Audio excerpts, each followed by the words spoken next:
y por ahora no tiene fecha de conclusión. Esperemos que sea un seminario que nos permita prepararnos antes de la implementación del juicio por jurado y tratar las inquietudes que vayan surgiendo una vez que lo tengamos en funcionamiento, que todos esperamos que sea algo inminente. También es una particularidad del seminario la posibilidad de que cualquiera de ustedes, desde su lugar, desde su rol y desde su experiencia particular, nos proponga algún tema para buscar un disertante o se proponga a sí mismo como disertante de algún tema sobre el que haya trabajado, sobre el que haya investigado. Vamos a recibir también esas propuestas para poder compartirlas en esta modalidad, así que en eso no duden en comunicarse conmigo, con la Escuela de Capacitación, con Martín O'Connor, que es mi cómplice de este emprendimiento. No sé si es él el autor y yo el cómplice o viceversa, después ustedes se fijan. Pero bueno, también tenemos otras dos cómplices necesarias de la escuela que están ahí en su cuadradito en la pantalla.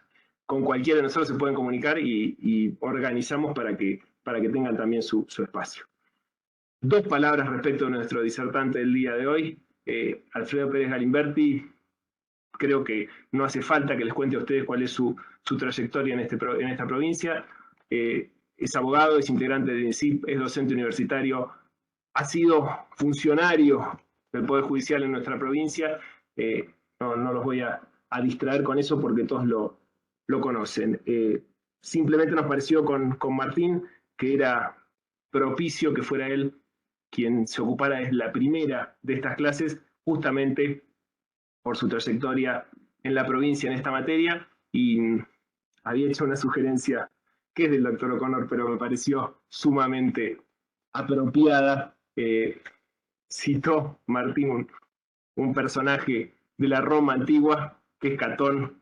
Catón el Viejo, espero que el disertante no lo tome mal, eso es porque había otro Catón posterior que es conocido como el Joven, sobre el final de su carrera, que fue militar y cívica en la antigua Roma, comenzaba todos sus discursos en el Senado, fuera cual fuese el tema que se iba a tratar, con esa expresión de Cartago delenda est, o sea, Cartago debe ser destruida en función de el temor que él mismo había percibido de que la prosperidad de Cartago implicara un peligro para Roma. Y estuvieran o no dispuestos los demás senadores a tratar la cuestión, siempre comenzaban así sus discursos. Comenta por ahí que el doctor Pérez Galimberti, en sus presentaciones ante el Superior Tribunal de Justicia, cuando muy pocos pensaban en esta posibilidad de que el juicio por jurado se concretara en nuestra provincia, comenzaba sus alegatos, sus discursos con una referencia a esta manda constitucional incumplida. Nos parecía que era una referencia suficiente para presentar a nuestro disertante y explicar un poco por qué le dimos la posibilidad de estar, la invitación, y él nos dio la posibilidad para que estuviera en este primer encuentro. Lo voy a dejar a él para que presente el tema, nos cuente un poco el material que nos dejó y ya lo tenemos comprometido para el manejo de los tiempos, así que nada más que eso. Alfredo, te escuchamos. Bien, muchas gracias a los esforzados irlandeses. Realmente les agradezco esta oportunidad de iniciar este seminario. Es cierto lo que dice José. Siempre, durante mucho tiempo, he iniciado charlas y alegatos ante el superior, hablando de que el juicio por jurados es el horizonte de sentido.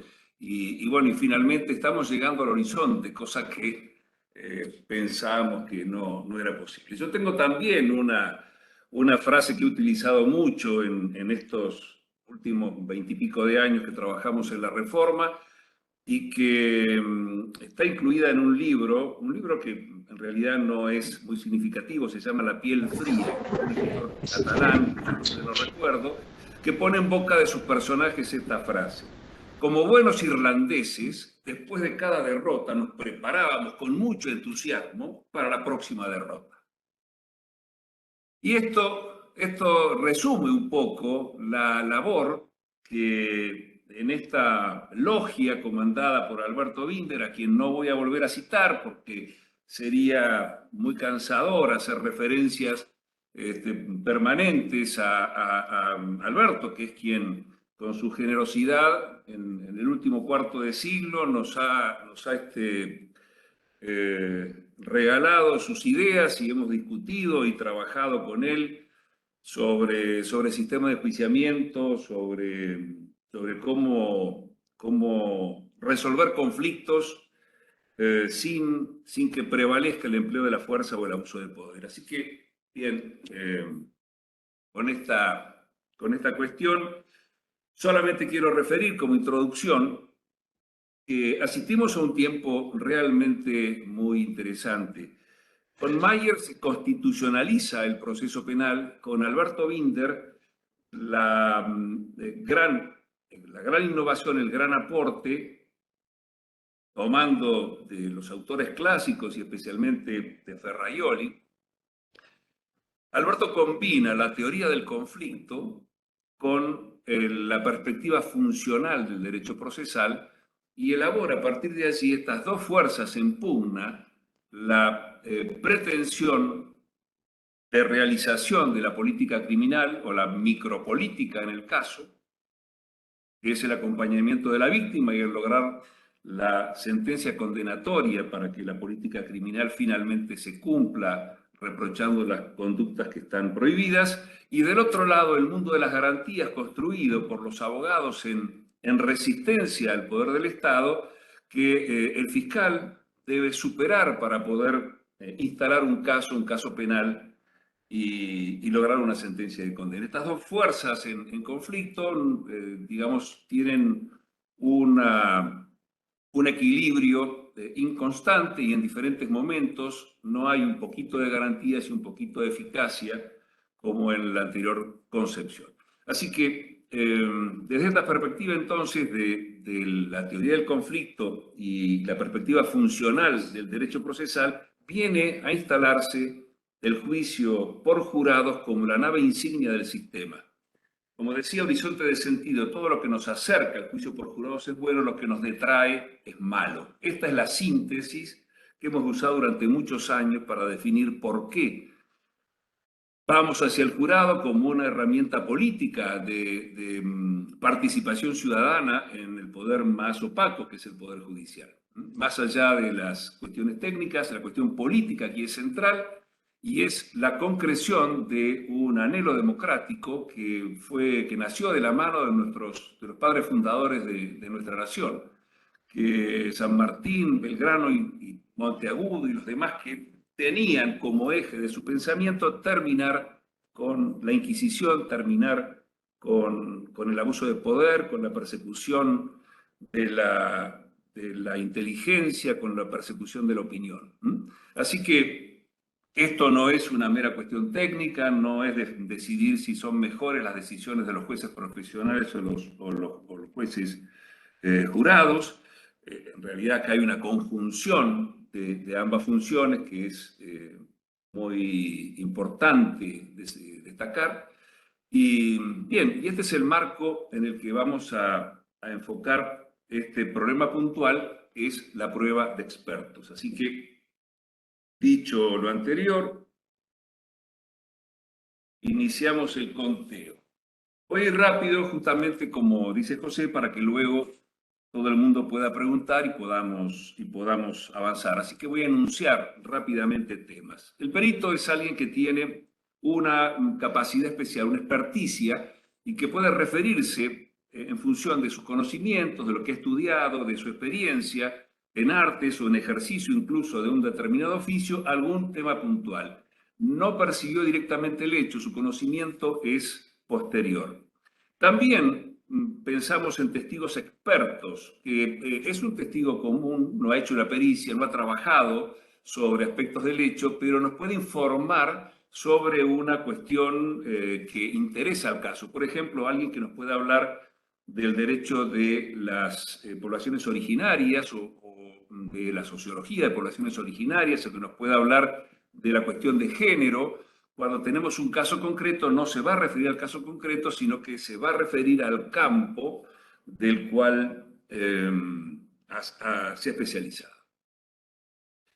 Nuestro código procesal quedó atrasado quedó atrasado porque viene de una genealogía que tiene que ver sobre todo con Mayer y el proyecto del 86, el Código Procesal Penal Tipo para Iberoamérica, que reemplaza el proyecto del 65, que tiene mucho que ver con la ordenanza procesal penal alemana. Entonces, lo que mantiene es al juez o luego al fiscal como dueños de la pericia. ¿Por qué? Porque el perito viene a ser un auxiliar de la justicia y por ello un sujeto imparcial. Por el contrario, en el Código Procesal Penal Federal, artículo 167, son las partes quienes deciden si llevan o no llevan un perito y qué perito llevan.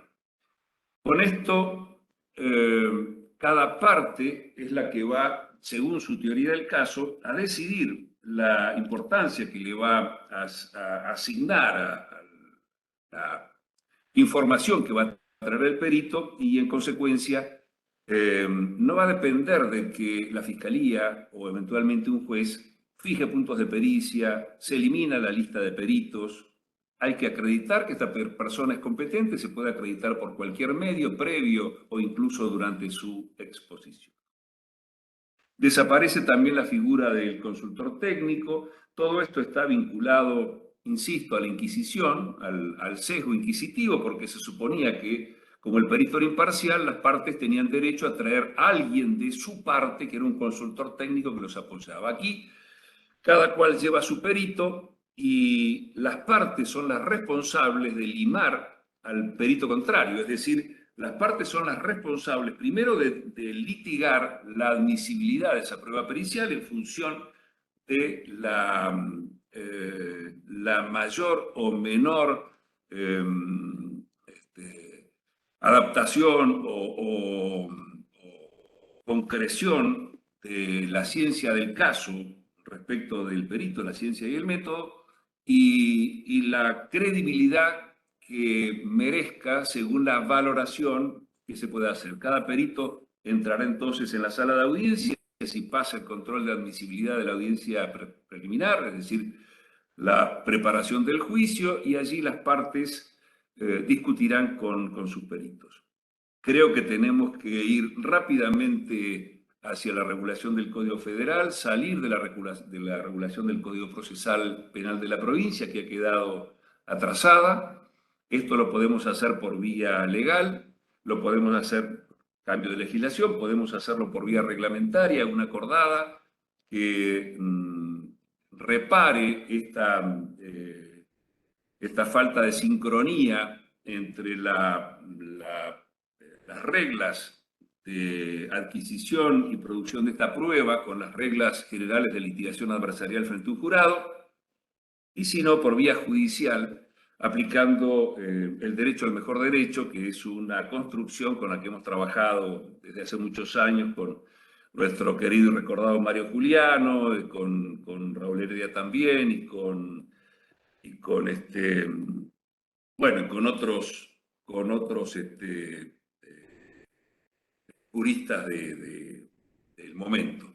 En función de los vasos comunicantes del sistema americano de derechos humanos, uno adquiere derecho al mejor derecho, y en este caso, frente a un jurado, uno debería tener derecho, así como tiene, a desarrollar su propia investigación, ya siendo querellante o siendo un defensor respecto de la fiscalía, también tiene derecho a escoger su propia prueba, a producirla y llevarla al juicio. Las perspectivas de la prueba funcional. Bien, desde una perspectiva funcional, quiero repetir este mantra que es: el hecho manda. ¿Por qué lo digo? Porque, bien, estamos en la micropolítica criminal, desde la perspectiva fiscal, lograr la condena, desde la perspectiva de la defensa, la prueba es un muro de garantías, así que la fiscalía necesita luego el esquema clásico que manejamos de política criminal y garantías es requisitos de verificabilidad, condiciones de verificación reglas de comprobación. Cuando hablamos de requisitos de verificabilidad, hablamos de las garantías sustanciales.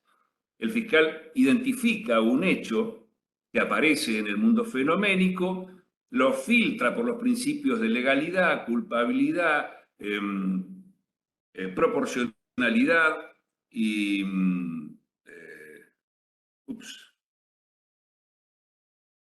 bueno, se me quedó uno en la memoria. Lesividad, perdón. Y lesividad, y si este hecho resulta contrario al orden jurídico, va a trabajar para concretar esa imputación en las condiciones de verificación. Es decir, una acusación única, una acusación completa, una acusación fundada, que va a tener que presentar frente a quién. Primero frente a un juez para que la admita y finalmente frente a un decisor de hecho que va a ser el jurado para que en función de esta pretensión y considerando la evidencia objetiva que presente en sala de audiencias, le dé la razón y dicte un veredicto de culpabilidad. La segunda perspectiva es epistémica, y aquí también el hecho manda. ¿Por qué decimos el hecho manda? Porque el mundo del derecho continental europeo es un mundo del racionalismo, un mundo cartesiano. Por el otro lado, el mundo del jurado, el mundo del derecho anglosajón, es un mundo de lo empírico, y desde los hechos se construyen las reglas. Entonces, nuestra pretensión desde nuestra formación europea continental, que las reglas solucionen todo, y por eso hemos tenido códigos. El código de Federico de Prusia tenía 17.000 artículos para que todo fenómeno de la conducta pudiera ser previsto antes de que sucediera. Bien, esto en el mundo del derecho anglosajón es imposible. La regla de lo razonable que cuya falta haría imposible el derecho anglosajón, la palabra razonable no figura en el Código Civil francés. Estos son los diferentes sistemas de pensamiento. Por eso digo el hecho manda. Cuando el hecho nos obliga a tomar una decisión que nos aparta de la regla, esa decisión debe tomarse. Hay que dictar una providencia overrule, cambiar la regla y aceptar que este hecho ha modificado la regla, porque en función de los principios que rigen todo el aparato del Estado de Derecho, a veces el hecho manda que cambiemos la regla. Así que hay que tener presente que no tenemos que pretender estas reglas absolutas con las que estábamos acostumbrados cuando nos hablaban del silogismo judicial, sino que cuando estamos planteándonos el juicio frente a un jurado, tenemos que pensar en que el hecho manda y el hecho nos va a obligar a una conceptualización a veces distinta de la que teníamos prevista originalmente. Tenemos presente que todo lo que tiene que ver con la evidencia y sobre todo con la evidencia pericial, que se ha convertido en reina de las pruebas por la probada falibilidad de la prueba testimonial, de la cual no podemos sin embargo prescindir, pero esta cuestión de la ciencia es muy atractiva para la certeza, así como antes la confesión daba certeza al adjudicador de hechos y por eso la pretendía y por eso se arma todo el sistema inquisitivo a partir de los códigos de Eumeric y el malus maleficarum y demás, que trasciende a los ordenamientos seculares. Así también ahora la prueba científica es la prueba reina. Pero ¿qué sucede? Que a partir de Popper, por lo menos a partir de Popper, antes uno pensaba la ciencia como mecanismo de comprobación, ahora lo piensa como mecanismo de falsación. Un enunciado científico es en tanto y en cuanto no sea falseado. Esta misma obra de Popper, Conjeturas y Refutaciones, se cita por la Corte Americana en el caso Dover, del cual ustedes habrán escuchado hablar y que alguna referencia tendremos que hacer. Es decir, la ciencia siempre va avanzando, las ciencias experimentales, que son todas, menos las ciencias formales, la matemática y la lógica, están en una constante superación y como ven, si nosotros todos hemos visto alguna vez CSI, cada vez hay una mayor posibilidad de prueba científica en cuestiones que antes ni se nos representaban. Ni se nos representaban. Y ni hablar de lo que es la evidencia digital. que ahora está inundando los tribunales y a la que tenemos que prestarle la máxima atención. En cuanto a la calidad de la información, la prueba se litiga, la parte tiene que desafiar la prueba. Y en cuanto a la pragmática, la perspectiva pragmática, hay que tener en cuenta la posibilidad del sesgo decisionista en el perito, y también el tema de la ciencia desarrollada en contexto de litigio. Esto, sin embargo, la contraidea de esto es que toda la ciencia forense es impulsada por los litigios. Es decir, una ciencia que surge a partir de un litigio merece menos confianza, pero toda la ciencia forense se desarrolla a partir de conflictos. Cada vez que hay un problema de investigación, va a aparecer una respuesta de la ciencia que va a construir un método y que este método va a ser luego verificable. Bien, admisibilidad de la prueba, aquí estamos con la regla bentamita de Jeremy Bentham, reproducida siempre, de la libertad probatoria. Toda evidencia pertinente en principio es admisible. Frente a esta regla general de la admisibilidad de la prueba pertinente, tenemos la restricción de la prueba, por supuesto, impertinente, de la prueba, ¿dónde estoy? Acá. De la prueba irrelevante, la prueba superabundante, la prueba que tiene más perjuicio o que genera más prejuicio en el jurado que la información que contiene, que también hay que suprimirla. Hay una cantidad entonces de evidencia que vamos a suprimir. El Código Procesal Penal de la provincia, 299, están las reglas de admisión y la palabra útil, que sea prueba útil para conocer la verdad, es la que nos referencia rápidamente a, digamos, otro campo de información que vamos a tener a mano, que son las reglas de evidencia. Las reglas de evidencia del derecho americano, bueno, nacen en el siglo pasado, que es la acumulación de la experiencia de las decisiones de los jueces, y se fueron convirtiendo en estatutos en 1975 en las reglas federales, y en 1989 reformadas en el 2010 las reglas de Puerto Rico, que responden a la numeración y contenido de las reglas federales, pero las podemos consultar en castellano cada vez que queramos. Estas reglas de evidencia están pensadas para el decisor de hechos, es decir, para el jurado. En general se refieren a todo lo que significa la adquisición, conservación y producción de la prueba. El testimonio de peritos es un testimonio de personas que opinan, por contrario a la prueba testimonial, que es una prueba de personas que narran lo que perciben por sus sentidos. Aquí el perito lo que hace es aplicar un método científico a una cuestión que observa, describe qué método aplica y luego opina sobre esto que ha pasado. El valor probatorio, según la regla 121 de evidencia, dice si el testimonio está basado en hechos o información suficiente, si el testimonio... Bueno, llegué a los 15 y no terminé ni en admisibilidad, y eso que hablé apurado. 5 minutos más, hago una referencia muy rápida y termino. Decía, las reglas de evidencia que nos proporcionan una cantidad de estándares y las reglas de evidencia para la admisión, primero que se trata de un conocimiento científico, luego que este conocimiento científico se define como aquel que surge de un método científico. Si no hay método científico, no hay conocimiento científico, hay solamente alquimia.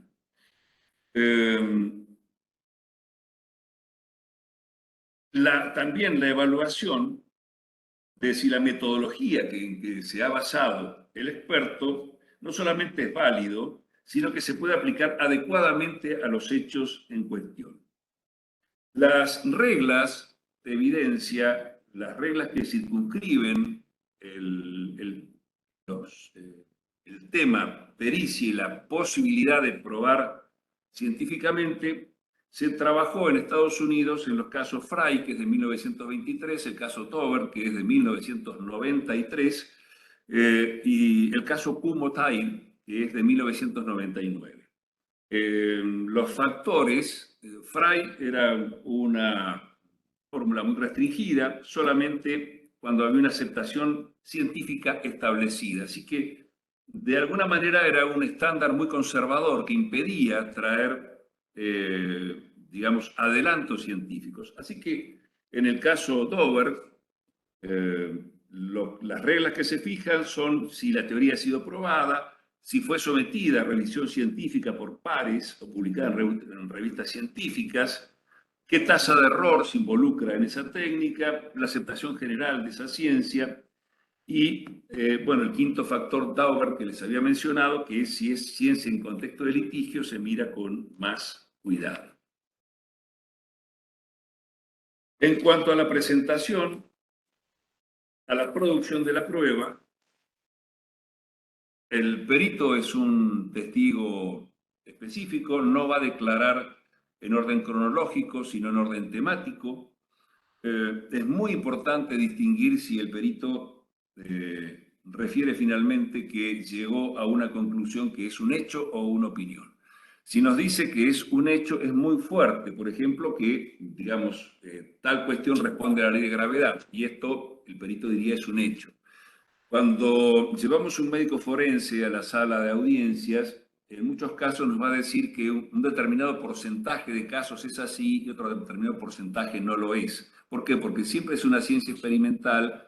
Hablar de temas generales, de una regla general es muy difícil, y por esta razón se exige no al juez, sino a las partes litigantes, primero que traduzcan el lenguaje del perito a la comprensión del ciudadano que va a ser el decisor de hecho.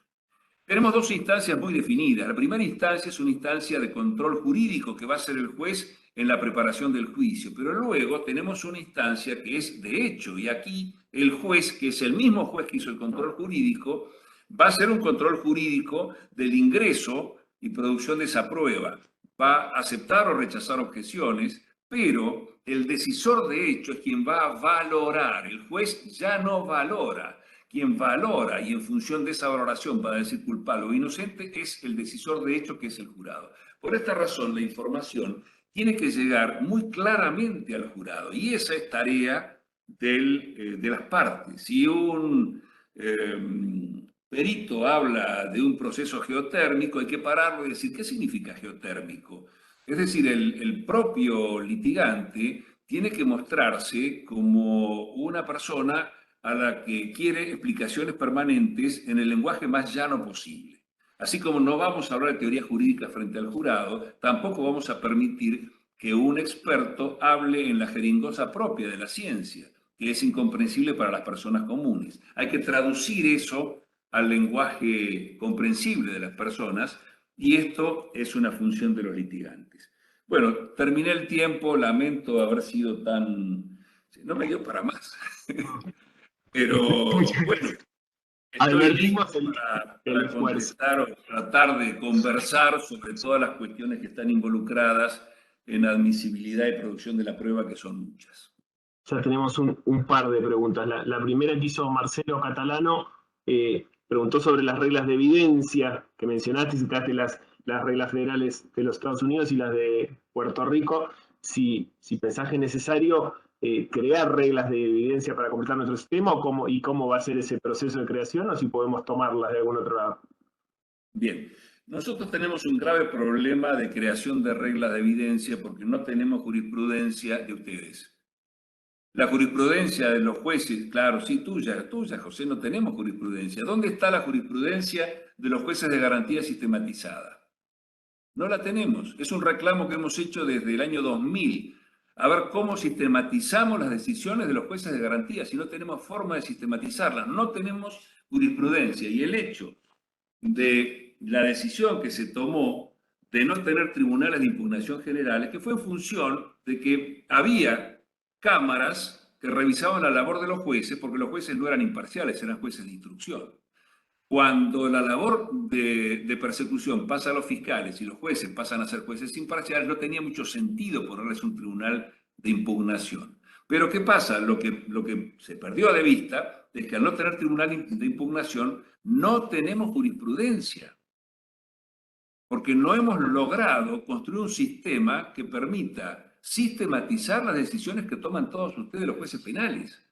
Así que cada decisión pareciera que es una decisión aislada, que no tiene repercusión en el conjunto de hablantes, diría Habermas, ¿no? Y este es un problema, porque si no si no podemos compartir estas decisiones, no conocemos cómo se ha aplicado en los casos concretos para referirnos y continuar, digamos. Yo no pretendo que instalemos de un día para otro el stare decisis y el seguimiento obligatorio anglosajón.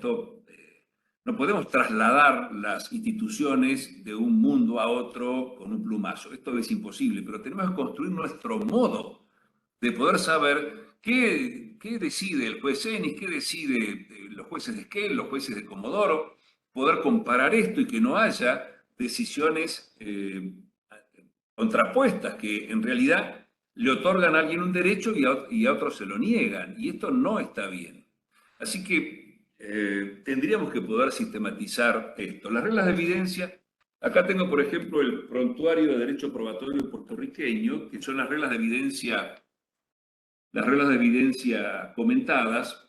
Mi edición es del 2010, pero hay una edición del 2020 que trae jurisprudencia de la propia Corte de Puerto Rico y de la Corte Americana, porque es la misma numeración y el mismo texto de las reglas de evidencia.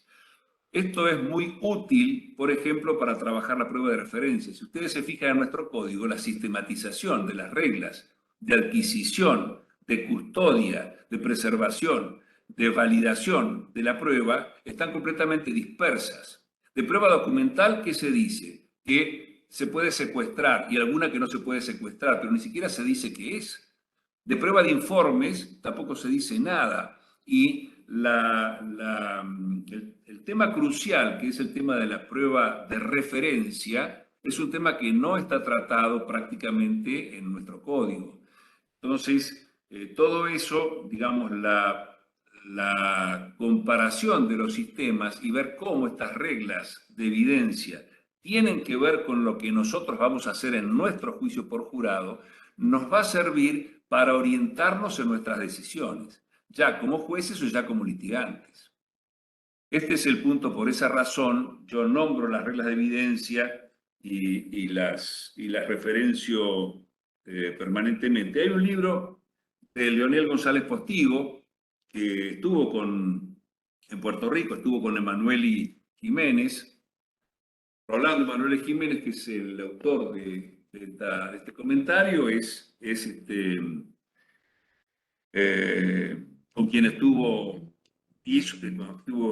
Leonel y construyó este libro que está en la página de CEJA y ustedes lo pueden bajar. Las reglas de evidencia de Puerto Rico, si entran en www.ramajudicial.pr van a encontrar las reglas éticas de la profesión y de los jueces, las reglas de procedimiento, las reglas de evidencia y las instrucciones al jurado. Todo ese material obviamente está en castellano y lo pueden consultar.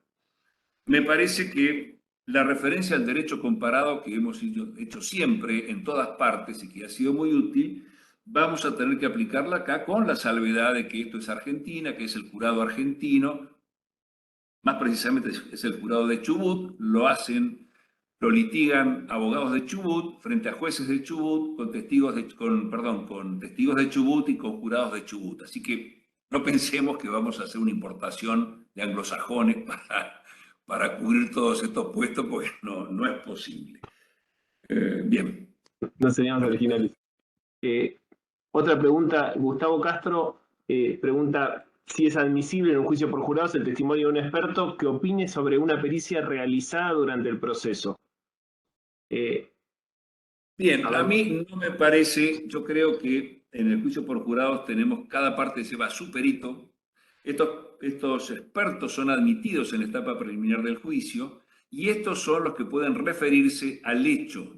Cada parte que que trae un experto, en la etapa de descubrimiento, tiene que pasarle a la contraparte el informe de su perito, o incluso podría interrogar al perito de la contraparte, pero con que le pase el informe es suficiente, ya sabe la contraparte de qué se trata. Entonces, cuando se presente el perito de cada cual, el examen y contraexamen nos va a indicar quién es el experto que mayor credibilidad merece. ¿Por qué? Por su formación, por su experiencia, por el método que aplica, por su rigurosidad, por su testeabilidad. Bueno, testear, porque es posible testearlo. Si no se puede testear, no es método científico. Y de esa manera, entonces se confrontarán, pero que un perito exponga y traer otro para que hable sobre ese perito, me parece que no sigue las reglas de la igualdad de armas, me parece que no es posible. Cada cual lleva sus peritos, los peritos no tienen que retirarse de la sala de audiencia, asisten al testimonio de los otros expertos, nos asisten para hacer el examen y contraexamen. Porque, digamos, el tema sigue siendo la verdad. La verdad no funciona aquí como el objeto del proceso, sino como en función de garantía. No puede haber pena sin verdad. Pero sigue siendo la verdad digamos, el concepto más fuerte, la recuperación del hecho flagrante verdadero. Así que a la verdad nunca se le tiene miedo. Pero no parece posible que podamos traer un experto de expertos que se pare en un sitial más elevado y critique la labor de otro que no pueda responder. La pregunta siguiente, Luciano saluda desde ya y pregunta, indica que mencionaste la prueba que genera más prejuicio en el jurado que la propia información que aporta. A ver si podías aportar un ejemplo concreto. Sí, hay ya decisiones sobre esto. Imaginemos que la Fiscalía tiene una gran tarea en la investigación criminal, obviamente, que es cada vez más compleja, pero siempre tiene una nota, que es la nota de imparcialidad. ¿Cómo imparcialidad? Me dirán. Está en la Constitución, pero en la ley lo que se tradujo fue la objetividad. La imparcialidad pareciera ser de los jueces, pero sin embargo, la Constitución fija la imparcialidad en el 194. Para los fiscales también.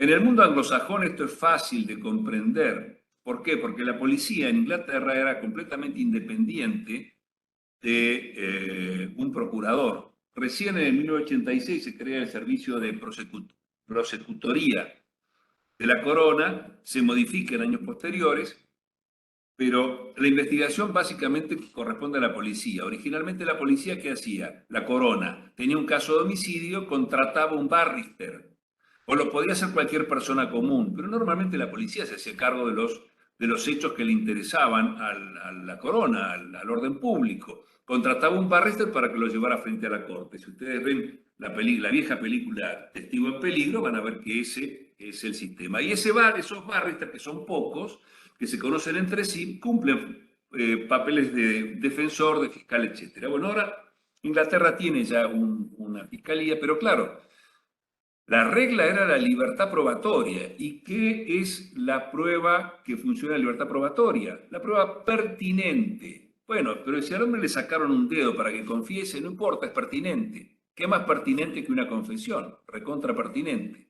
Fíjense que hasta hace poco tiempo la justicia inglesa aceptaba las confesiones arrancadas bajo tortura, pero que no hubiera sido aplicada dentro de la isla. Luego esto se modificó. Y Estados Unidos también con el tema de Guantánamo. ¿Por qué hace interrogatorios en Guantánamo? Porque no puede extorsionar a gente en el territorio americano. Por eso lo hace en Medio Oriente o lo hace en Guantánamo. Ok, eso es evidencia pertinente. Pero claro, cuando hablamos de evidencia, lo que tenemos frente al mundo de garantías son los tres círculos de impedimento de aceptación de esa evidencia pertinente que hace que la excluyamos. Primer círculo, la dignidad de la persona, Kant. No se puede no se puede tomar a una persona como medio, sino como fin. Segundo círculo, autorizaciones judiciales. Hay prueba, digamos, si alguien quiere meterse en mi casa, revisar mi computadora, etcétera, necesito una orden judicial, si no, no es posible. Tercera es las reglas, las reglas. Tenemos 6 autopistas de ingreso de información: confesión, testimonio, pericia, objetos, informes y documentos. Toda la otra evidencia que se quiera presentar en juicio que pareciera que no entra ahí, hay que acomodarla a alguna de estas reglas. No podemos traer un medium, no podemos traer, digamos, gente que nos hable de sus impresiones místicas. Y tampoco podemos incorporar prueba por su lectura. Tenemos una cantidad de reglas. Todo esto conforma este muro que decía de las garantías. Y esto es lo que funciona como control de la información que ingresa al juicio. En la prueba que prejuicia, volvemos a esto, un fiscal tiene 20 fotos de la muerte de un chiquito. Entonces, una sola es suficiente para demostrar que este chiquito está muerto. Las otras 19 son para conmocionar al jurado, para conmocionar ¿qué? Su intelecto, no, sus sentimientos. Entonces el juez dice, esta prueba tiene mucha más carga emotiva que carga informativa, carece de carga informativa, es solo carga emotiva, no la vamos a admitir. Este es un ejemplo en el propio juez Mario Juliano. Miro para allá porque tengo la tapa de un libro con la foto de Mario y realmente ha sido una pérdida tremenda. Decidió esto en una, no, perdón, era una jueza, la jueza Pellegrini. Mario tuvo otra decisión muy interesante de exclusión de prueba. La jueza Pellegrini, creo, de Necochea, decidió esto frente a la fiscalía porque la propia fiscal dijo advertidamente que llevaba esa evidencia para conmover al jurado. Así que la jueza rechaza esto y el Tribunal de Impugnación confirma el rechazo de esta prueba que prejuicia. Bien. La pregunta siguiente es de Andrés Espínola. Buenas tardes. Dice, ¿se ha pensado en alguna forma de arreglar la incidencia de los medios masivos de comunicación sobre los miembros del jurado? Y hace especial referencia a las redes sociales. Podés optar por reconducirla a la prueba pericial o dar la respuesta general como prefieras. Bien, no veo manera de reconducirla hacia la prueba general. En cuanto a los medios de información, es lo que hay. El juez en las instrucciones le dice al jurado que no preste atención, que no busque en internet, etcétera, etcétera. Y el punto es que si no confiamos en los jurados, si no confiamos en nosotros mismos, en fin, el pacto social, digamos que tiene problemas, porque habría que pensar que los jueces no miran televisión, no reciben información por redes sociales, etcétera, etcétera. Y esto no es así. Los jueces, como cualquier persona, escuchan la radio, miran televisión, algunos frecuentan redes sociales y dictan sentencias. Así que, digamos, esto no modifica la posición de un jurado y un juez. Bien. Martín O'Connor, aquí presente, pregunta, ¿qué parámetros debe tener en cuenta el juez para decidir acerca de la admisibilidad de un perito en base a su experticia? Y cita un ejemplo, dice, ¿se puede admitir un médico generalista para opinar sobre un tema ginecológico si la parte se opone con ese argumento? Un médico. Un médico generalista para opinar sobre un tema específicamente ginecológico, dice, por citar un ejemplo. Y la parte se opone, ¿no? En función de esa cuestión. Correcto. Es todo mensurable porque digamos que hay médicos generalistas que pueden haber trabajado, tener mucha experiencia en materia ginecológica, en temas de esa naturaleza, puede explicar que tiene esa experiencia y entonces en principio ese médico sería admitido. Luego se verá en la etapa de examen y contraexamen si realmente es el experto que dice, si tiene la experiencia que dice tener, y ese cuestionamiento será el que se haga en la sala de audiencias. Pero en general lo que hay que rechazar es la producción de prueba que no es científica. Les cuento que todas estas determinaciones de los casos Frey, Taubert, no sé bien cómo se pronuncia, creo que es Taubert se escribe, Kumho-Tyer y demás, se refieren a procesos civiles donde hay muchísimo dinero en juego. En general, en materia penal lo que vamos a ver son peritos forenses que más o menos conocemos. Digo más o menos conocemos porque cuando uno ve CSI ve que hay cuestiones muy específicas. Siempre vamos a preferir, cuando haya que presentar un perito, a expertos con gran formación. Por ejemplo, si ponemos frente a frente un perito que ha hecho un curso de pericias generales y enfrente ponemos un físico, frente a un problema que tiene que ver con la física, seguramente va a prevalecer el físico, va a convencer, porque tiene un background infinitamente superior. Y así es si ponemos un óptico frente a este perito general, también va a prevalecer el óptico. Tenemos que, no tenemos un centro de peritos tan importante como para poder, digamos, acudir todos a él. En Inglaterra hay un centro pericial que tiene un board de administración donde participan el colegio de abogados, jueces, etcétera. Y claro, el prestigio científico que tiene ese centro es tremendo y es contratado por las diferentes partes. Acá lo que le da, digamos, mucho valor a las opiniones de un perito es el apego a la ética de la ciencia, ¿no? A la ética epistémica, si se quiere, ¿no? Eso es muy importante y por eso las preguntas al perito, más allá de sus conclusiones, son muy importantes en cuanto al rigor del método utilizado, a la conformación de ese método, a la ciencia que se supone que produce, a la valoración de los especialistas en el mismo tema sobre la cuestión, pero son discusiones que en general no hemos visto en los procesos penales. En los procesos penales solemos llevar un perito balístico, un perito escopométrico que normalmente trabaja sobre prueba documental, llevamos médicos más o menos formados en la experiencia, nuestros médicos forenses en general. La Fiscalía tiene peritos que son profesionales, es un cuerpo profesional y por eso les hablaba de la preocupación que hay, no nuestra, pero por ejemplo acá, esto es de la Universidad de Colombia,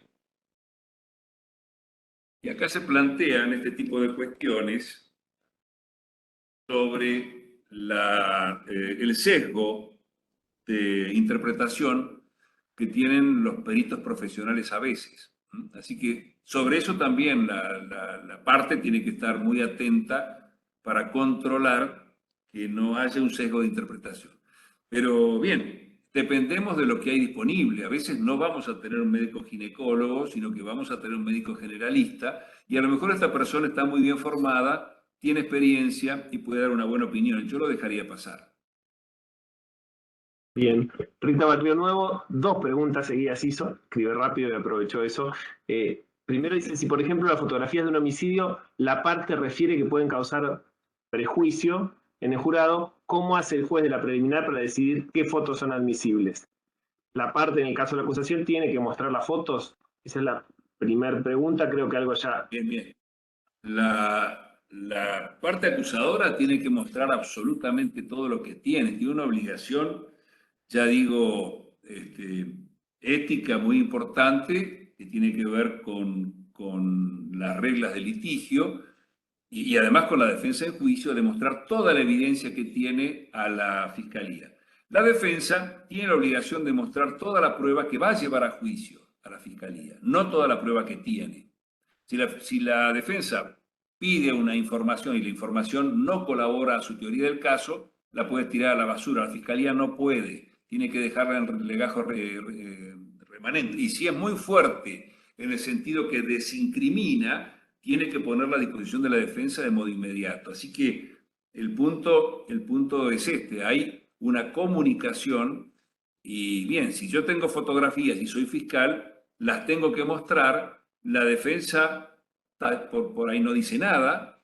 Esa es una evidencia demostrativa, no es prueba real, sino prueba demostrativa, porque no se trata de una fotografía pornográfica que significa que acá hay un delito porque el sujeto es un pedófilo, sino que es una fotografía del cadáver o del lugar del hecho que es evidencia demostrativa. Esa evidencia demostrativa tiene que ser puesta en conocimiento de la contraparte si dice esto afecta, se lo plantea al juez y el juez toma la decisión.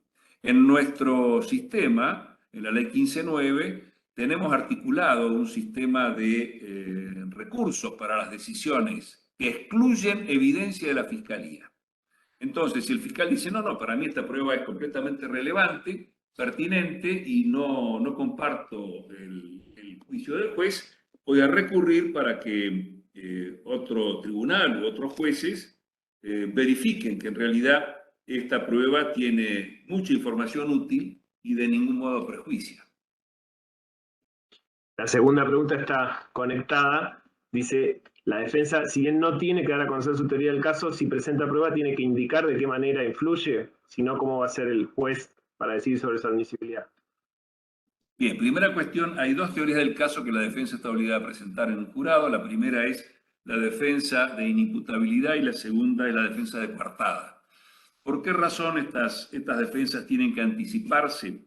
Bien, justamente porque si no se anticipan, obligarían a parar el juicio para que la fiscalía pudiera reunir prueba de refutación. De todas maneras, la defensa puede tener una teoría negativa y en ese caso no tiene más que decir, bueno, la fiscalía no va a probar lo que dice que ha probado. Punto. Esta es una defensa posible y con esas palabras puede terminar su alegato de apertura. Si tiene una defensa positiva, mi representado estaba en tal parte, va a tener que traer evidencia demostrativa. Y esta teoría del caso que tiene es la que va a servir para que la contraparte pueda objetar la irrelevancia, impertinencia, superabundancia, etcétera, de la prueba que trae la defensa. La defensa no puede, digamos, presentar un testigo sin traer una atestación previa. Si lo presenta sin atestación previa y la fiscalía nada dice, bueno, hay que pensar que este es un proceso de partes. El juez no es el papá del fiscal, el juez no es el papá del defensor, salvo que el imputado esté en indefensión. Ahí va a tener que hacer algo. Ahora, si el fiscal no hace una buena tarea o el defensor no es el mejor defensor del mundo, bueno, es un problema de las partes. Esto no se puede solucionar. Por los jueces. Claro, por los jueces. Daniel Arcuri quiere consultar sobre las posibilidades y rol del juez en el control de confiabilidad de la pericia psicológica en casos de abuso sexual, en el que es más difícil que las partes puedan cuestionarlas. Perdón. Acá vi que apareció una repregunta. Ahora no la veo porque me desaparece. ¿Dónde está? A ver. Bueno, ahora se me perdió. Ok, decime. Sí, ¿Qué decías? estamos tomando de este chat para respetar un poquito el orden y permitir que todos preguntan. Daniel Arcuri consultaba sobre las posibilidades y el rol del juez en el control de confiabilidad de la pericia psicológica en casos de abuso sexual, en el que es más difícil que las partes puedan cuestionar o proponer consultores de parte. Bien.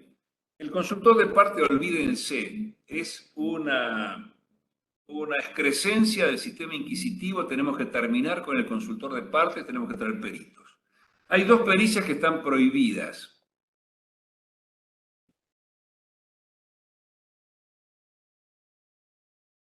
Hay dos pericias que están prohibidas. Una es la pericia de credibilidad y la otra es la de culpabilidad, si se quiere. El juez de hecho, ya sea el juez profesional o el juez jurado, no puede descansar en lo que le dice un experto. A fulano de tal hay que creerle. Esto no es posible porque se delega la función. Así que las pericias, en el caso de de las pericias psicológicas en abuso sexual, pueden recorrer una variedad de ítems, pero no se le puede ni exigir ni permitir que diga hay que creerle a esta persona, porque esa es la labor del decisor de hechos. La segunda cuestión, yo recuerdo hace muchos años, bueno, no quiero decir que era con el código barrio, pero era con el código barrio. Hace muchos años, el juez le preguntaba al cuerpo médico forense o al médico forense si este señor era imputable o no. Y el médico le decía, mire, tiene tal enfermedad. Bueno, pero dígame si es imputable o no. Ustedes saben que yo he visto esto en el juzgado federal el año pasado, esa misma pregunta. Y esto no es posible. El forense le va a decir al decisor de hecho que esta persona padece, por ejemplo, de un síndrome esquizoparanoide y que se manifiesta de tal y tal manera. Por ejemplo, pensemos, no sé, la mayoría habrán visto la película Una mente brillante con Russell Crowe. Es un profesor, es un hecho histórico, un profesor americano que gana el premio Nobel finalmente, que es esquizofrénico, así que ve figuras, habla con figuras, etc. El hombre con un trabajo mental tremendo llega a identificar que esto es imaginación y lo deja de lado. No interactúa más con estas imágenes fantásticas. Este es un delirio delirante.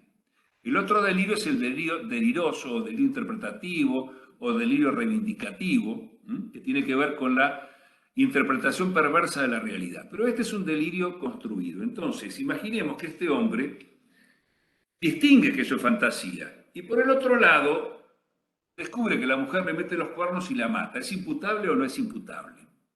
Esta es una decisión del juez de hecho. No es algo que pueda determinar un perito, un médico. Entonces, al médico hay que sacarle toda la información sobre todos los aspectos de la afección que tiene la persona. Y esta es tarea del litigante. Y finalmente, el decisor de hechos decidirá si esta persona no puede ser culpada, en cuyo caso dictará un veredicto de no culpabilidad por enfermedad mental, o si, pese a esta enfermedad mental, esta persona tiene capacidad de conocer y decidir, y en cuyo caso dictará un veredicto de culpabilidad. Bien, dejamos tomar un vaso de agua mientras pasamos a la próxima pregunta. Es una pregunta de Mónica García, no sé si, Mónica, si estás por ahí. Si el perito informa sobre una actividad científica, en muchos casos lo hace sobre la evidencia que fue secuestrada. Sí, hola, sí. ¿Cómo estás? Hola. Completé la pregunta más adelante porque se me metió el enter. La pregunta es, los peritos informan sobre, a partir, digamos, hacen un informe científico a partir de la evidencia que se recolectó durante la etapa de investigación preparatoria. Al juicio con jueces profesionales, se llevan a todos los testigos que formaron parte de la cadena de custodia, lo que hace que el juicio se torne denso, ¿sí? ¿Se pueden hacer convenciones probatorias o algún tipo de convención en la audiencia preliminar o en las audiencias preliminares previas al juicio por jurado? ¿O es necesario que se repita todos los testimonios de esos testigos que formaron parte de la cadena de custodia? No sé si se entendió la pregunta, doctor. Ya, se entiende perfectamente. El viernes tenemos unas jornadas en Trelew, donde vamos a trabajar el tema de cadena el tema de la audiencia preliminar con Patricia García y Patricia Reyes. Y bueno, este es un tema que fue tema del Congreso Nacional de Mendoza. Yo justamente en ese congreso hablé de este tema. Les cuento, acá estuvo hace poco una litigante del caso Bravo. El caso Bravo es el teniente Bravo que participó en el fusilamiento de Trelew, que no pudo ser traído a juicio a la Argentina y se le hizo un juicio civil en el estado de la Florida. Bien, esta persona, Claret Vargas, participó como litigante de la acusación por un instituto que persigue crímenes cometidos fuera de Estados Unidos con personas que están en Estados Unidos. Delitos de lesa humanidad. Y las convenciones que hicieron previas al juicio fueron enormes, a punto tal que toda la prueba se trabajó en 5 días. Y una cosa más, el alegato final de la parte fue de 1 hora por cada parte, 1 hora máximo. Y eso comprendía la réplica. Así que si uno quería tener espacio de réplica, tenía que dejarse 5 minutos o 10 para la réplica. Hace poco salía una noticia, Harfuch publicó una noticia en la página de la Asociación de Jurados, en un juicio donde inicialmente había 300 testigos y bajaron a 30. Las convenciones probatorias son indispensables y no solamente el juez debe aceptar las que las partes proponen, sino que el juez tiene que tener una actitud absolutamente proactiva en esta audiencia. Pensemos que el tema de la imparcialidad del juez se expresa en que no va a tomar decisión sobre hechos en la sala de debate. Antes de esto tiene un deber de mucha proactividad. ¿En qué? En la protección de las garantías de la persona imputada, básicamente, en la protección del debido proceso, para que la víctima también esté asistida, y luego del debate, en la ejecución de la pena, tiene una gran proactividad en la protección de la persona condenada. En la audiencia de preparación del juicio tiene una gran proactividad.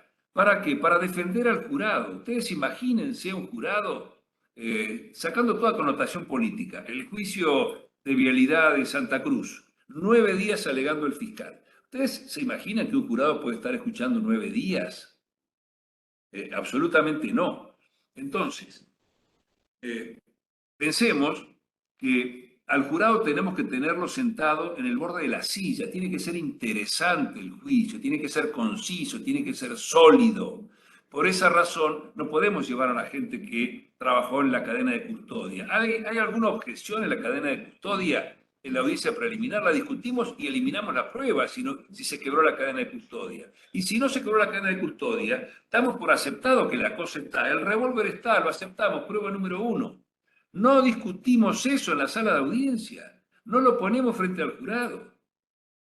Las únicas cuestiones que ponemos frente al jurado son cuestiones de hecho, pero todas las cuestiones que tienen que ver con la adquisición, conservación de la evidencia, las vamos a discutir frente al juez de la audiencia preliminar. El juez que en el proceso de preparación de juicio va a estimular a las partes para que tengan una gran cantidad de acuerdos y solamente se produzca pruebas sobre hechos controvertidos. Es más, si tenemos un testigo, por ejemplo, imaginemos en un delito de orden sexual y la defensa quiere hablar de la conducta previa de esta persona y habla de un etiquetamiento y qué sé yo, la fiscalía y la querella van a protestar, pero en el testimonio de esta persona hay un campo de información valioso, que es valioso para la defensa. La defensa lo quiere defender. Entonces, de ese campo de información que sale de una atestación previa, vamos a quitar los campos que no se pueden admitir porque la cuestión de género lo impide. Pero vamos a proteger esa información valiosa para la defensa que no tiene afectación de la cuestión de género. Esa es una tarea que tiene el juez de la audiencia preliminar muy importante, muy importante. El juez de la audiencia preliminar realmente cuida al jurado. Al juez no le importa el fiscal, al juez no le importa el defensor, al juez le importa el jurado. ¿Y qué le importa al jurado? Que esté cómodo, que esté en la sala de audiencia el menor tiempo posible, que se vaya a la casa lo antes posible, que termine con su tarea, que termine satisfecho, que diga la justicia funciona bien, que diga pude tomar una decisión, que diga pude ver bien la prueba, tomé la decisión a conciencia, pude discutir con mis pares y me pude ir a mi casa. No podemos tener un jurado horas haciéndolo presenciar prueba absurda y con interrupciones a cada rato. No podemos hacer un juicio que dure 2 horas un día, a los 2 días 2 horas y a los 3 días 2 horas. Tenemos que hacer juicios de las 9 de la mañana a las 5 de la tarde con una pequeña interrupción y mandar al jurado, después de deliberar, rápidamente a su casa. Esa es la idea de un juicio consistente que ponga a la ciudadanía en el plano que merece, porque si no lo tenemos como factor. Lo vamos a traer para que nos saque un problema de encima. ¿Cuál es el problema de encima? Hacerse cargo de la sentencia. Hoy los jueces profesionales se hacen cargo de la sentencia y le dicen de todo en todos los idiomas hasta que llegan las partes a la Corte Intergaláctica, porque además el recurso es bilateral. Mañana, cuando haya jurados, nadie va a criticar a los jurados como no lo ha criticado en las 700 sentencias que ya sacaron. Alguno dirá, bueno, no, qué sé yo, nada más que eso. Pero nadie va a protestar contra el jurado y los jueces se van tranquilos. ¿Por qué? Porque el juicio se hizo bien. Esa es la misión del juez. Fue un buen juicio, se litigó bien. Las partes fueron respetadas, el jurado fue cuidado y ese es un buen juicio. Esa es la idea, digamos, de la función que yo llamo de la higiene del juicio que está en cabeza del juez. Bien. La siguiente, Rita Barrio Nuevo, vamos a pasarla un poquito para más adelante. Tuvo otra pregunta, ya tuvimos 2 preguntas tuyas, hacía espacio para los demás. Sobre el final hacemos esta otra pregunta. Alejandro Rosales pregunta, ¿cuáles serían las instrucciones en concreto, ¿no? ¿Cuáles serían las instrucciones iniciales que el juez debiera brindar al jurado sobre la prueba pericial, teniendo presente la ausencia de reglas sobre interpretación, alcance y jurisprudencia recopilada, como ya se señaló? ¿Qué instrucciones iniciales se podrían dar al jurado sobre prueba pericial? Bien. Alejandro, ¿cómo estás? No te veía por ahí. Mira, buenas tardes, Alfredo. Las instrucciones son, ya te digo, yo les mostraba el otro día, hay un libro de ADOC, de la colección de ADOC, sobre instrucciones al jurado, están las reglas de Puerto Rico. Si alguien habla inglés puede consultar las reglas de California o diferentes estados, son todas muy parecidas. En las reglas de evidencia se dice muy bien cuál es la valoración de la prueba de testigos, de la prueba de peritos.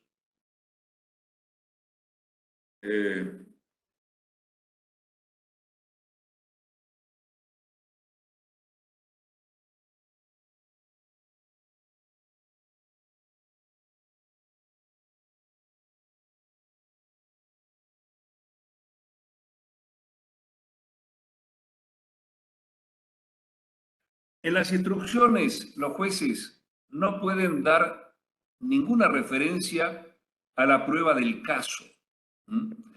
Las referencias que hacen es a la valoración probatoria en abstracto. Entonces, cuando hablan de la valoración de la prueba, van a decir que un testigo debe ser valorado en los diferentes aspectos, su capacidad de percepción respecto del hecho, la mayor o menor vinculación con algún protagonista, es decir, las cuestiones que tengan que ver con interés. El perito, por supuesto, va a pasar por lo mismo. Las partes le van a preguntar al perito quién lo llevó. Probablemente le pregunten cuánto le pagaron. Le preguntarán por su experiencia. Le preguntarán, a lo mejor buscan el background, si es una persona conocida, y le dicen, usted recuerda que en el caso tal, usted dictaminó que este sujeto no podía ser castigado y la sentencia fue en contra, ¿correcto? Sí. Con lo cual vamos a limar la credibilidad de este perito en cuanto a su conclusión. Entonces, las instrucciones que el juez le va a dar al jurado sobre el aspecto probatorio son muy estándar y no pueden tener ningún direccionamiento sobre la evidencia.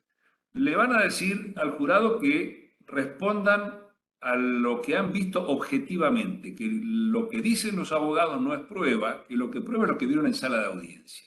Entonces, que valoren de acuerdo a lo que han escuchado, porque todo esto que estamos comentando tiene que ver con la actividad de las partes. El juez, como digo, tiene un enorme protagonismo porque conoce toda la prueba, pero el juez no decide hechos, decide derechos. Así que lo que va a hacer es darle paso al jurado para que el jurado decida sobre hechos.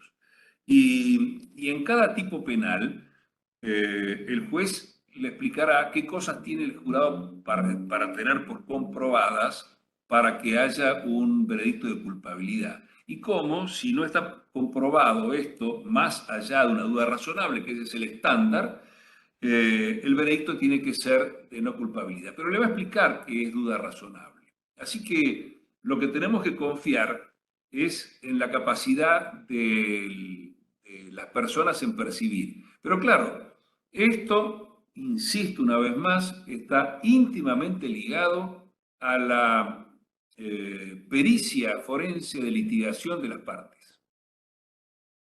Gracias, Alfredo. Bien.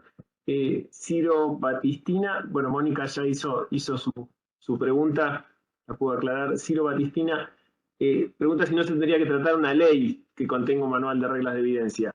Si no sería...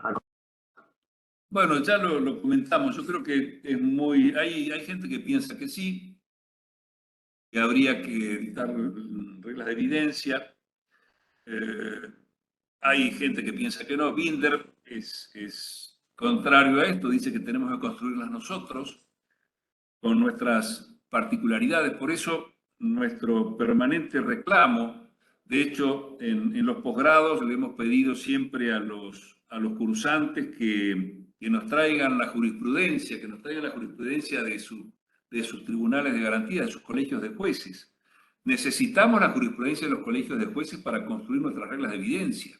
Si no tenemos la jurisprudencia de los jueces de garantía, de los jueces de audiencia preliminar que dicen esto entra, esto no entra, ¿cómo vamos a poner reglas de evidencia abstractas que no tienen que ver con la experiencia? Esto me parece que sería hacer lo contrario de lo que pregonamos, que el hecho manda.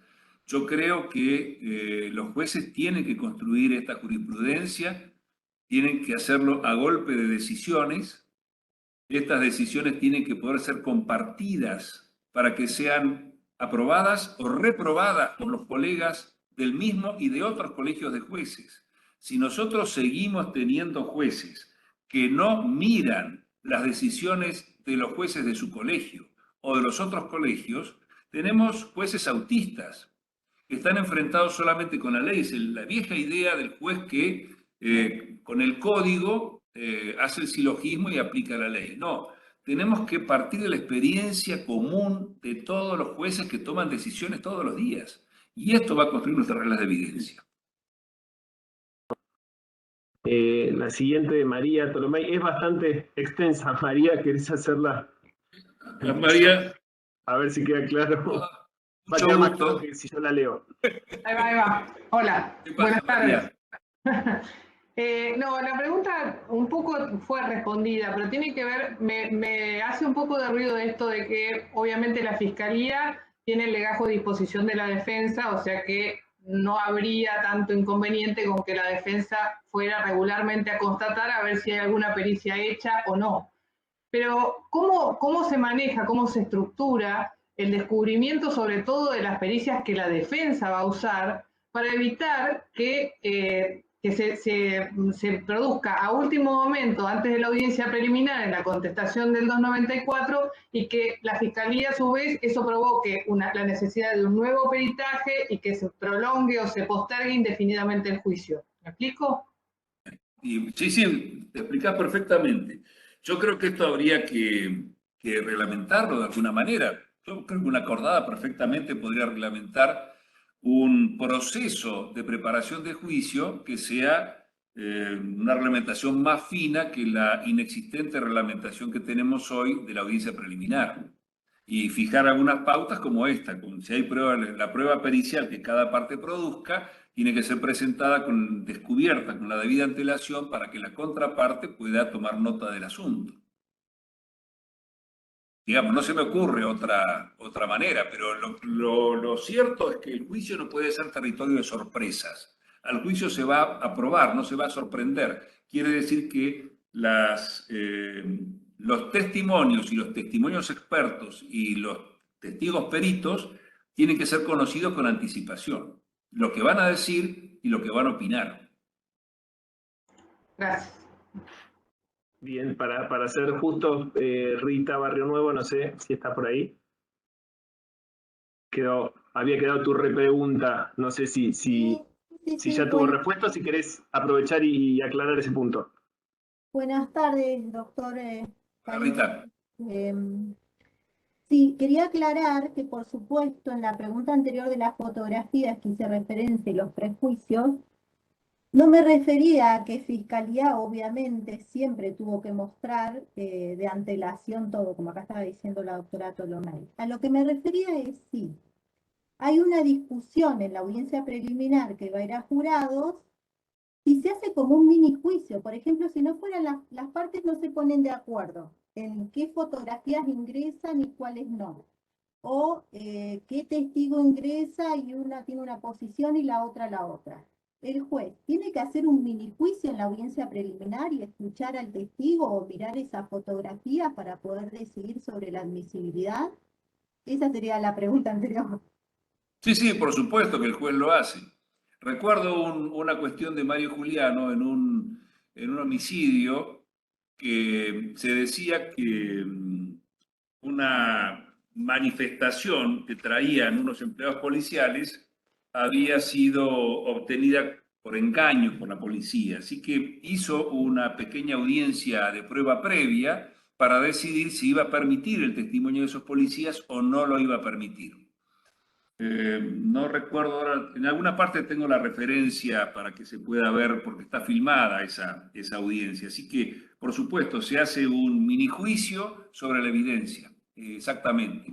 Porque puede ser evidencia muy importante. Imagínense si tenemos una prueba de confesión como esa y se dice esta confesión fue extorcada. ¿La permitimos o no la permitimos ingresar? Es decir, una confesión extorcada que es traída a juicio por quien la escuchó.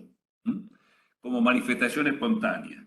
Entonces, tenemos que hacer un pequeño mini juicio para que el juez decida si va a permitir o no va a permitir que el jurado conozca esa evidencia que tiene un poder convictivo fenomenal. Ahí está. Gracias, doctor. Bien, le prometimos al disertante una hora de su tiempo, comprometimos una hora de su tiempo y creo que estamos más o menos en ese tiempo. Otra pregunta, yo la verdad todavía una pregunta, creo, no sé si Daniela Arcuri, si alcanzaron las aclaraciones o no. Y si hay alguna pregunta más. Sí. Hola José, hola Alfredo, ¿cómo les va? Hola, ¿qué tal? No, la consulta que yo hacía respecto a la confiabilidad, digamos, de la pericia psicológica en los casos de abuso sexual, me refería al control que hace el juez y el rol del juez en la audiencia preliminar, no en el juicio por jurado, por supuesto que no, el rol del juez es otro ahí, pero sí en la audiencia preliminar. Y me refería más que nada por esta cuestión de lo que hablabas antes, Alfredo, respecto de los peritos de parte y justamente cómo pueden llegar a controlar exactamente ese tipo de experticias en la audiencia preliminar vinculado a lo que es la confiabilidad de ese perito que se propone para su admisibilidad, ¿no? Siempre digamos, hay ciencias más duras que otras. La psicología es de las más blandas, por así decirlo, ¿no? Siempre es un terreno de opiniones que dependen mucho de su fundamentación, dependen mucho del método, dependen mucho, por ejemplo, cuántas horas trabajó esta persona, perito, para llegar a estas conclusiones, qué métodos empleó. Todo esto tiene que ser verificable, todo esto tiene que ser testeable. En función de esto será más o menos creíble la pericia. En cuanto a la admisibilidad, bien, digamos, de trazo más burdo, ¿no? Si viene un perito a decir hay que creerle a fulanito o a fulana, este perito, digamos, esto no es una pregunta que sea admisible hacer. ¿Por qué? Porque no es una afirmación que, insisto, está desplazando el rol del decisor de hecho. Entonces, el juez no puede permitir que venga alguien a decirle al jurado y desde el paraguas de la ciencia, esta persona dice la verdad. ¿Por qué? Porque entonces le quita al jurado esta posibilidad de discutir si le cree o no le cree. Digamos, es fino, pero esta es la cuestión. Hay fallos recuerdo que en Costa Rica el precedente se llama Canino Ortiz sobre este punto. La Corte Americana también tiene precedentes sobre esto. Si me mandan un correo, con todo gusto les devuelvo con los precedentes. Hay mucho material sobre esto. Pero ahora así no lo voy a encontrar, pero recuerdo al menos digamos, el nombre del caso, del leading case de Puerto Rico, que es Canino Ortiz. Y la justificación de esta exclusión de prueba, que es justamente esta, no subrogarse al papel del juez de hecho.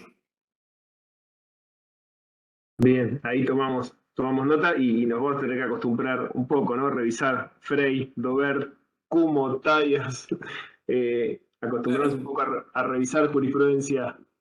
Yo, digamos, les digo, no se hagan demasiado problema por esos precedentes que tienen que ver mucho con las causas civiles anglosajonas, ¿no? Les cuento, si quieren, un poquito de estos fallos. El caso Daubert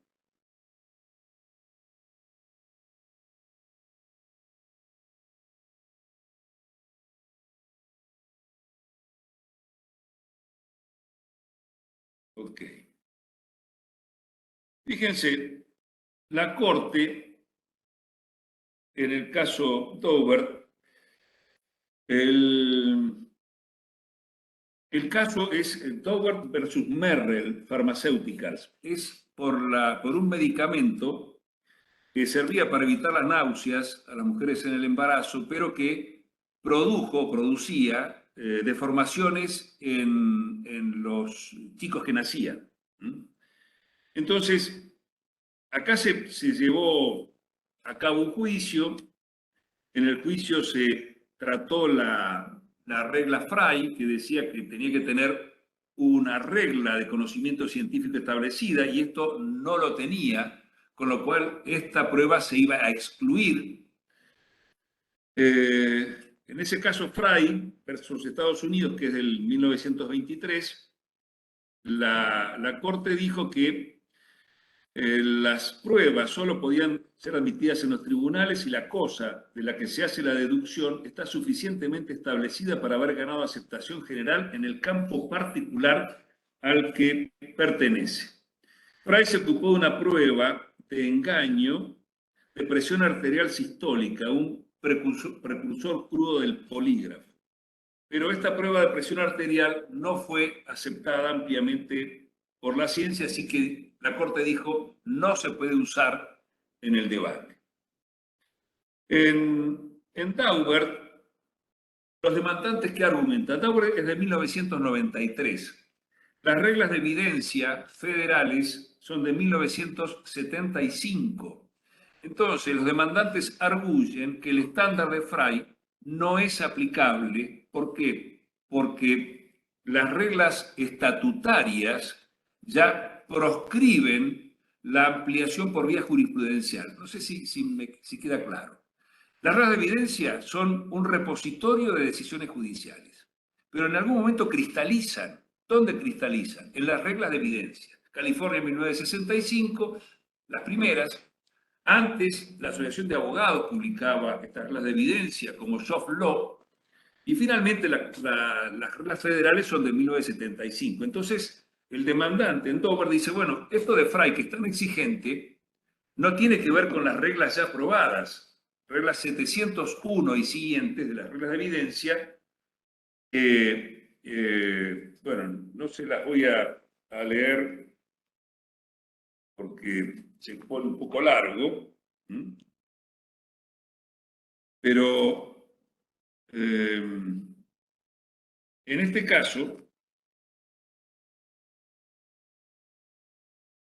bueno, lo que la Corte dijo es que las reglas de evidencia suplantaban, reemplazaban al derecho consuetudinario. La regla 702 entonces reemplaza a Frey, dice: si el conocimiento científico, técnico u otro conocimiento especializado ayudará al evaluador de los hechos a comprender la evidencia o a determinar un hecho en cuestión, un testigo calificado como experto por conocimiento, habilidad, experiencia, capacitación o educación puede testificar sobre ello en forma de opinión o de otra manera.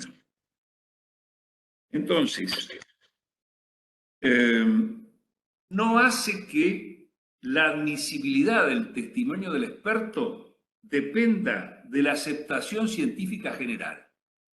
Por esta razón, Taubert es más permisivo con la prueba de expertos que Frey. Y la idea era justamente esta: no cristalizar el avance científico, sino permitir que hubiera nuevos modos de probar conforme, digamos, el nuevo avance científico. Ahora, lo que vemos en tema de evidencia digital, todos los días estamos viendo cosas que nos sorprenden, ¿no?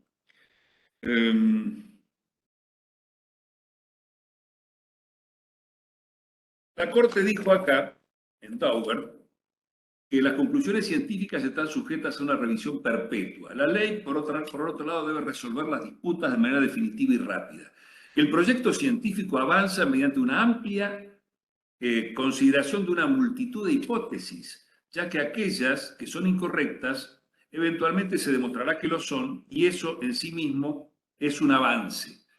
Recuerdan que les mencionaba a Popper. Bueno, a Popper lo citan aquí en este fallo, en la Corte, sobre el concepto de falsabilidad. Ya no más comprobación, sino aceptamos la regla científica hasta que se demuestra que un hecho altera la vigencia de esa regla y la modifica. Las cosas son todas verdes hasta que en algún momento son blancas. Antes se decía son todas verdes, pero ahora apareció un hecho que a veces lo verde es blanco. Entonces tenemos que incluir este hecho nuevo en esta regla que ahora modificamos.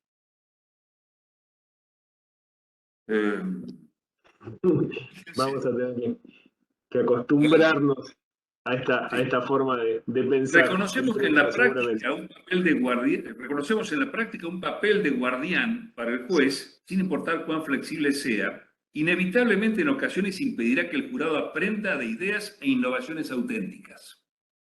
Este, sin embargo, es el equilibrio que alcanzan las reglas de evidencia diseñadas, no para la búsqueda exhaustiva de la comprensión cósmica, sino para la resolución particularizada de disputas legales. Bueno, esto de distinguir entre ciencia y pseudociencia es el punto. Así que los estándares de Taubert no tienen que cumplirse todos. Estos que yo les leía hace un rato, de la aceptación, la posibilidad de repetición, la publicación en revistas científicas, así que la comunidad científica esté al tanto de esto, no tienen que cumplirse todas. Luego hubo un caso interesante, que es el caso Kumho-Tyrrell versus Carmichael. Es un neumático que reventó. Entonces aquí no era un perito, un científico, sino un experto. Y nadie podía poner en cuestión la calidad de experto, porque este hombre había trabajado 10 o 12 años en una, no sé si en Michelin o en una fábrica de neumáticos. Este hombre, Patrick Carmichael, el demandante, conducía su automóvil, en un neumático trasero explotó, un pasajero murió, otros quedaron heridos.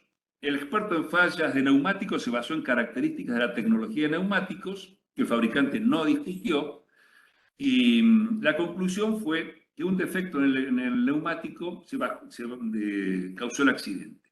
Ahora, ¿cuáles eran las discusiones que la empresa Kumho discutió vigorosamente? Que el experto lo que dijo es que no encontraba ninguna otra razón para la falla, pero no podía adjudicar específicamente la falla al problema de la construcción del neumático. Entonces, el Tribunal de Distrito consideró que los métodos del experto en neumáticos no eran científicamente válidos y por lo tanto excluyó su testimonio. Esto resultó en una conclusión de que la empresa Kumho iba a prevalecer en el juicio. los Carmichael apelaron y el circuito revocó el fallo y dijo que Daubert se limitaba expresamente al testimonio de expertos científicos y no se aplicaba a la observación basada en habilidades o experiencias. Por ejemplo, si nosotros tenemos que ver algo sobre un arma, vamos a traer un armero. No es un científico, es un hombre que tiene experiencia. ¿Vale como experto? Vale como experto. ¿Puede hacer una pericia? Puede hacer una pericia. Pero es una pericia en base a conocimiento y experiencia, no en base a un método científico. Okay. Bueno, Humo se fue a la corte. Ok. Les estoy recalcando que esto tiene que ver con enormes cantidades de dinero. Y estamos hablando de empresas poderosas. Por eso hay tanta discusión sobre este tema científico. La Corte encontró en el texto de la regla 702 una codificación de Daubert, una función de vigilancia para los jueces federales de primera instancia que tienen que determinar si el testimonio científico de expertos será admisible en el juicio federal. Pero la regla 702 se aplica a conocimientos científicos, técnicos o de otros conocimientos especializados. Este lenguaje no hace ninguna distinción relevante entre el conocimiento científico y el conocimiento técnico. Aunque Daubert se ocupó específicamente del conocimiento científico, esta era la naturaleza del caso y no se desviaba más allá de los hechos del caso. Entonces, la Corte dice que la línea entre el conocimiento científico y el técnico no siempre es clara. La teoría científica pura en sí misma puede depender para su desarrollo de la observación y de la maquinaria debidamente diseñada, y es poco probable que los esfuerzos conceptuales para distinguir los dos produzcan líneas legales claras capaces de aplicarse a casos particulares. Si la línea entre el conocimiento técnico y el científico no está clara, sería difícil para los jueces federales de primera instancia determinar cuándo debían desempeñar la función de vigilancia de Daubert y cuándo aplicar alguna otra prueba de umbral que la Corte podría elaborar para aplicar la regla 702.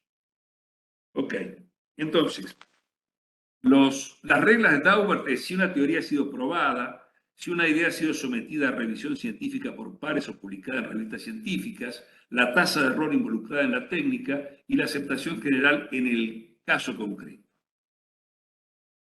Así que, aplicando las normas Daubert de prueba de expertos científica a la prueba técnica, el tribunal, la Corte Suprema, concluyó en que el tribunal original se negó correctamente a admitir el testimonio del perito. ¿Por qué? Porque los métodos del experto en neumáticos no podían determinar de manera confiable qué había causado que el neumático de la camioneta de los Carmichael explicaba.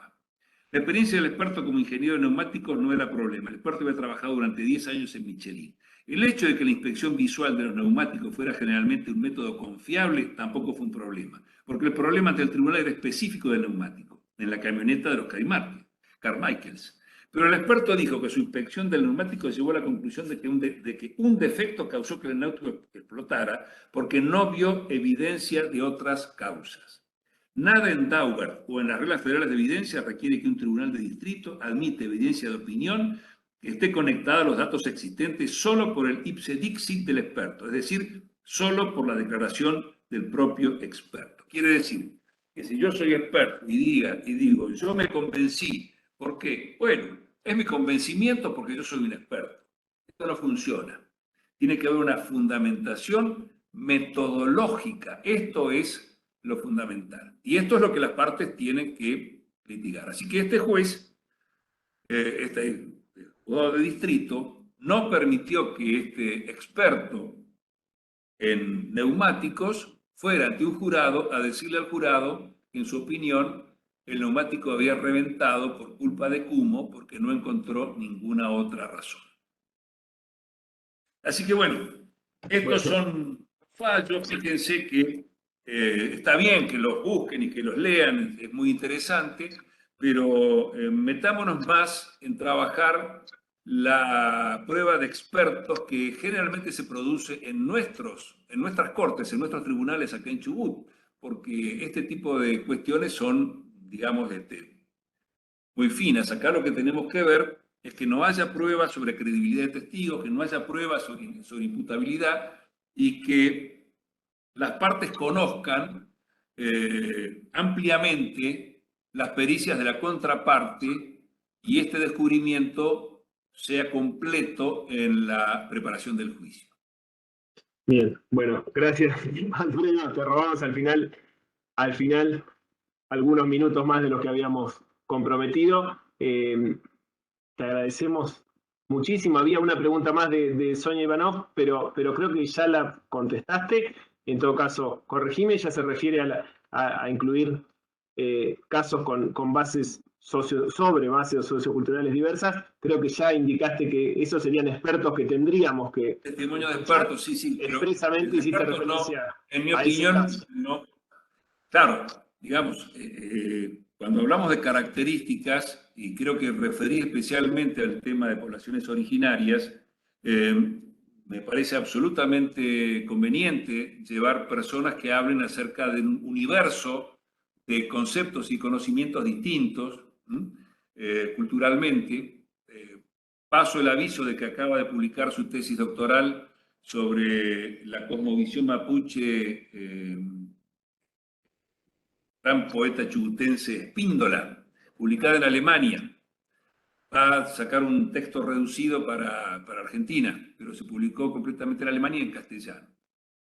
Así que me parece muy bien que haya un testigo experto que hable de la cosmovisión mapuche si tenemos poblaciones originarias en nuestra provincia comprometidas en un hecho puntual. Pero ese experto no va a poder referirse al hecho puntual, porque eso sería una pericia sobre el caso, y ahí tendría que ponerse puntos de pericia que, digamos, pudieran de alguna manera, digamos, tener una verificación empírica, y esto es más difícil.